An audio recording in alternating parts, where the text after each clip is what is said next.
Hello दोस्तों, मैं रविशंकर आपका अपने यूट्यूब चैनल संस्कृत महासागर में स्वागत करता हूं। हम पढ़ रहे हैं हिंदी व्याकरण और हिंदी व्याकरण में हमने पढ़ लिया है वर्णमाला। वर्णमाला जो हमारा विषय है यह कंप्लीट हो गया है। और इसके बाद हम पढ़ेंगे शब्द निर्माण। देखिए, शब्द निर्माण अर्थात शब्द बनाना, नए शब्द बनाना। हिंदी में जो नए शब्द बनाए जाते हैं, 3 प्रक्रियाएं हैं जिनके द्वारा हम हिंदी में नए शब्द बनाते हैं। कौन कौन सी 3 प्रक्रियाएं हैं? एक है संधि, समास, दूसरा समास और तीसरा उपसर्ग प्रत्यय। इन 3 प्रक्रियाओं के द्वारा हम हिंदी में नए शब्दों का निर्माण करते हैं। ठीक है, और इसमें सबसे पहले आज हम पढ़ेंगे संधि। संधि में नए शब्द कैसे बनाते हैं, इसका अध्ययन आज हम करेंगे। इससे पहले जो चैनल पर नए आए हैं वह चैनल को सब्सक्राइब कर लें और लाइक कर दें वीडियो को। चलिए अब आगे बढ़ते हैं, वीडियो शुरू करते हैं। आज हम पढ़ेंगे संधि। संधि में हम जोड़ते हैं 2 वर्णों को।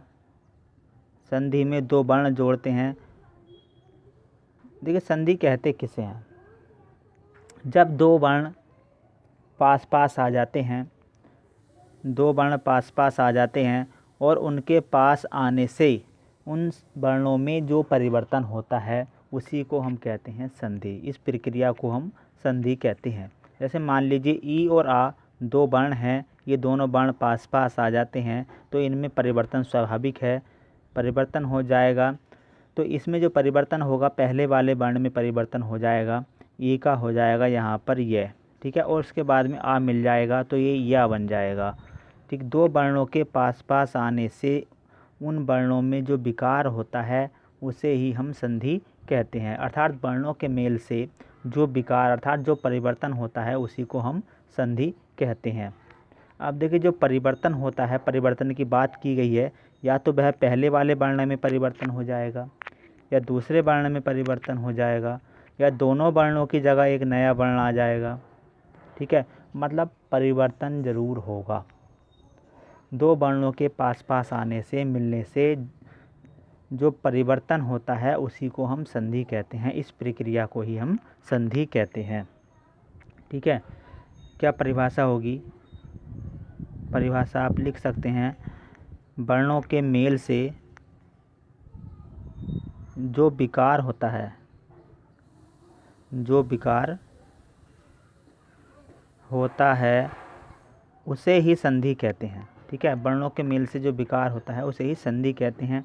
जैसे कि उदाहरण से समझ लेते हैं। जैसे एक उदाहरण है विद्या प्लस आलय। ठीक है, ये भी शब्द है, ये भी शब्द है, लेकिन इन शब्दों में पहले शब्द का जो अंतिम वर्ण है क्या है? आ, और दूसरे शब्द का जो शुरू का वर्ण है वह भी क्या है? आ। ये दोनों वर्ण पास पास आ गए। अब इन दोनों वर्णों में परिवर्तन होगा। क्या परिवर्तन होगा? इन दोनों वर्णों के स्थान पर केवल एक वर्ण हो जाएगा आ। इन दोनों को मिलाकर के एक वर्ण हो जाएगा आ। आ हम 2 बार नहीं लिखेंगे, एक ही बार आएगा। मतलब इन दोनों को मिलाकर के आ प्लस आ करके आ हो जाएगा, अर्थात इनमें परिवर्तन हो गया। ठीक, तो इसी परिवर्तन को हम कहते हैं संधि और ये नया शब्द बन जाएगा विद्यालय।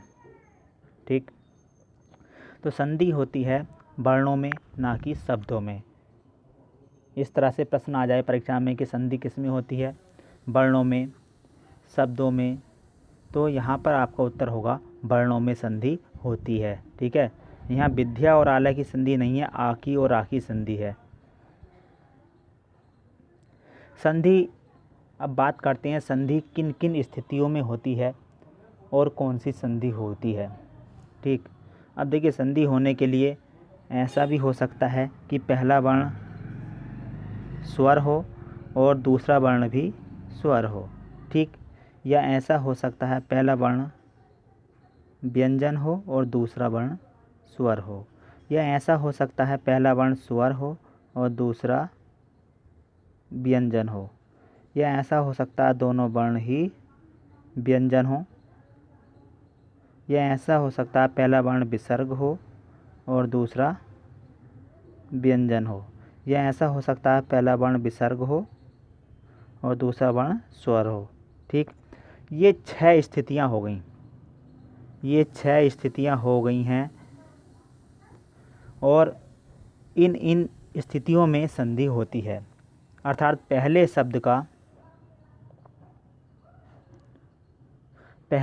का शुरू का वर्ण स्वर हो सकता है, सॉरी लास्ट का वर्ण। पहले वाले शब्द का अंतिम वर्ण स्वर हो सकता है और दूसरे वाले शब्द का शुरू का वर्ण भी स्वर हो सकता है। जो अभी आपको एक उदाहरण देकर समझाया था विद्या प्लस आलय, इसमें लास्ट का वर्ण आ ये भी स्वर है और आलय का जो शुरू का वर्ण ये भी स्वर है। ठीक है, तो ये दोनों स्वर हैं। और ऐसा भी हो सकता है पहले वाले शब्द का अंतिम वर्ण व्यंजन हो और दूसरे शब्द का शुरू का वर्ण स्वर हो। ठीक, और ऐसा भी हो सकता है पहले वाले शब्द का अंतिम वर्ण स्वर हो और दूसरे शब्द का शुरू का वर्ण व्यंजन हो। या ये कंडीशन हो सकती है पहले शब्द का अंतिम वर्ण व्यंजन और दूसरे शब्द का शुरू का वर्ण भी व्यंजन, अर्थात दोनों ही व्यंजन हो। या ये स्थिति आ सकती है पहले शब्द का अंतिम वर्ण विसर्ग हो और दूसरे शब्द का शुरू का वर्ण व्यंजन हो। या ये कंडीशन आ सकती है पहले शब्द का अंतिम वर्ण विसर्ग हो और दूसरे शब्द का शुरू का वर्ण स्वर हो। तो ये 6 स्थितियां हो गई हैं संधि की। अब इन स्थितियों में किस स्थिति में कौन सी संधि होती है ये जान लेते हैं। यदि स्वर के बाद स्वर आए, स्वर की संधि स्वर से होती है, तब हम उसको कहते हैं स्वर संधि। ठीक है, और यदि व्यंजन के बाद स्वर आए या स्वर के बाद व्यंजन आए या व्यंजन के बाद व्यंजन आए, ये 3 स्थितियाँ, अर्थात दोनों साइड में से एक साइड व्यंजन हो, यानी कि व्यंजन और स्वर का मेल या व्यंजन व्यंजन का मेल। ठीक है, तो ये होती है व्यंजन संधि। ये होती है व्यंजन संधि। और ये 2 स्थितियां हैं लास्ट की, विसर्ग के बाद व्यंजन आ जाए या विसर्ग के बाद स्वर आ जाए, तो इन दोनों ही स्थितियों में होगी विसर्ग संधि। ठीक, तो संधियां 3 प्रकार की हो गई हमारी, स्वर संधि, व्यंजन संधि और विसर्ग संधि। अब इनको एक एक उदाहरण से समझ लेते हैं।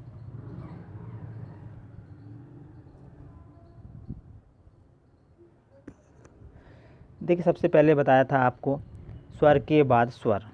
ठीक, इसका एक उदाहरण ले लेते हैं। धन प्लस अर्थी। ठीक, धन प्लस अर्थी, एक शब्द हो गया धन और एक शब्द हो गया अर्थी। इसमें जो संधि होगी पहले शब्द का जो अंतिम वर्ण है उसकी और दूसरे शब्द का जो शुरू का वर्ण है उसकी संधि होगी। ठीक है, अब देखिएगा पहले शब्द का अंतिम वर्ण क्या है। पहला शब्द क्या है? धन। इसका लास्ट का वर्ण क्या है? आप कहोगे न, तो इसका लास्ट का वर्ण न नहीं है। न क्या है? एक व्यंजन है जो पूरा है, इसके नीचे हलंत नहीं लगा है। प्रत्येक व्यंजन में जब आपने वर्णमाला पढ़ी उसमें आपने पढ़ा कि प्रत्येक व्यंजन में किसी ना किसी स्वर का मेल रहता है यदि वह पूरा है। यदि वह हलंत नहीं है, उसके नीचे हलंत लगा हुआ नहीं है, जैसे ये हलंत है, ये इस तरह से चिन्ह लगा हुआ नहीं है, या वह आधा लिखा हुआ नहीं है, तो उसमें किसी न किसी स्वर का योग ज़रूर होगा। और उस पर कोई मात्रा नहीं है, या तो कोई मात्रा होगी, जैसे छोटी की मात्रा है तो इसमें अंतिम वर्ण ई हो जाएगा, लेकिन यदि मात्रा नहीं है तो इसमें जो है ए का मेल होगा। ठीक है, कौन सा स्वर होगा इसमें? ए स्वर होगा। तो हम कह सकते हैं धन का जो अंतिम वर्ण है क्या होगा? ए। धन में अंतिम वर्ण क्या होगा? ए। और अर्थी का शुरू का वर्ण क्या है? ए। दोनों ए हो गए, यानी कि ये भी स्वर हो गया, ये भी स्वर हो गया। स्वर संधि क्या होती है? पहले शब्द का अंतिम वर्ण भी स्वर होना चाहिए और दूसरे शब्द का शुरू का वर्ण भी स्वर होना चाहिए। स्वर प्लस स्वर, स्वर से स्वर का मेल होगा तभी स्वर संधि होगी। ठीक है, अब इसमें क्या होता है? ए और ए मिलकर के बड़ा हो जाता है आ। ये क्या हो, अब इसको हम जोड़ेंगे धन प्लस अर्थी तो क्या बन जाएगा, धनार्थी। ये बन जाएगा धनार्थी। ठीक,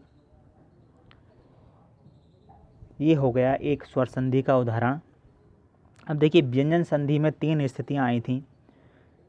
स्वर के बाद व्यंजन हो सकता है, व्यंजन के बाद स्वर हो सकता है, और स्वर के बाद व्यंजन के बाद व्यंजन हो सकता है। ये 3 स्थितियां हैं। अब इन 3 स्थितियों के जो है हम उदाहरण देख लेते हैं। एक उदाहरण है आ प्लस छादन। ठीक, इसमें अंत में आ है और इसके शुरू में छ है, अर्थात ये स्वर है और ये व्यंजन है, स्वर के बाद व्यंजन। ठीक है, एक स्थिति ये थी स्वर के बाद व्यंजन। ठीक है, जब व्यंजन संधि में आ के बाद कोई व्यंजन आता है, च या छ आता है, तो यहाँ पर एक नियम है। इन नियमों के बारे में आपको बाद में बताया जाएगा। अभी केवल आपको समझाया जा रहा है कि स्वर संधि क्या होती है और व्यंजन संधि क्या होती है, विसर्ग संधि क्या होती है। ठीक है, तो इसमें जब आ के बाद छ आया है तो यहाँ पर एक नियम है। ये नियम आपको विस्तार से बाद में पढ़ाए जाएंगे। तो बीच में च आ जाता है, ठीक, तब ये हो जाएगा आच्छादन। आच्छादन नया शब्द बन जाएगा। एक स्थिति होती है कि व्यंजन के बाद स्वर आना, जैसे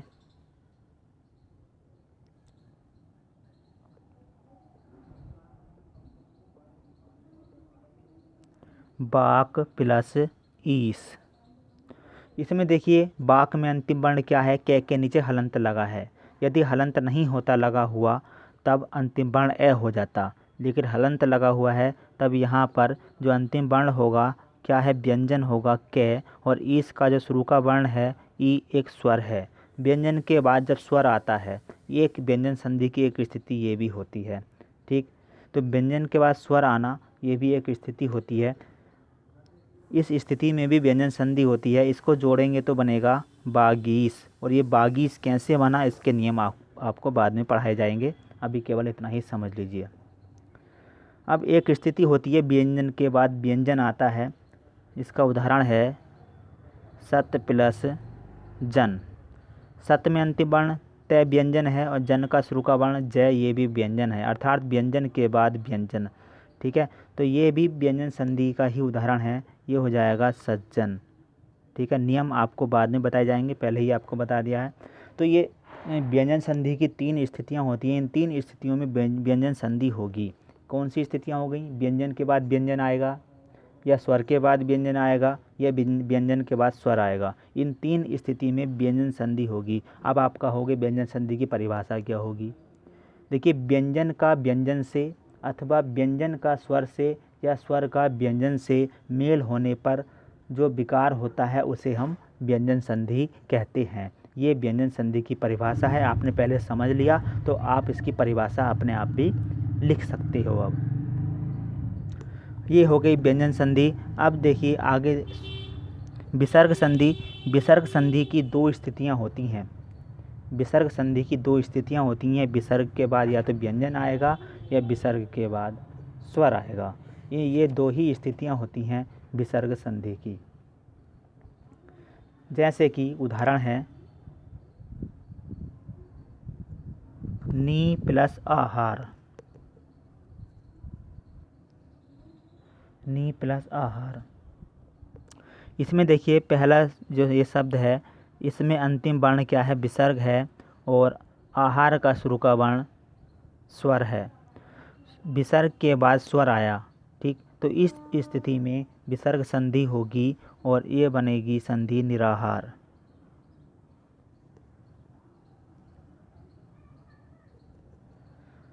एक स्थिति होती है विसर्ग के बाद व्यंजन, जैसे तपे प्लस भूमि। यहाँ पर अंतिम वर्ण विसर्ग है और इसका शुरू का वर्ण भय अर्थात व्यंजन है। ठीक है, तो विसर्ग के बाद व्यंजन आया तो यहाँ भी विसर्ग संधि होगी और ये बनेगा तपोभूमि। और तपोभूमि कैसे बना, अभी नियम हम विस्तार से पढ़ेंगे। पहले स्वर संधि के नियम पढ़ेंगे, उसके बाद व्यंजन संधि के और फिर विसर्ग संधि के। इस वीडियो में बस इतना ही। हमने स्वर संधि, व्यंजन संधि और विसर्ग संधि को समझा, और अगली वीडियो में हम स्वर संधि के नियम पढ़ेंगे। यदि वीडियो आपको अच्छी लगी हो तो वीडियो को लाइक कर देना और शेयर कर देना। धन्यवाद।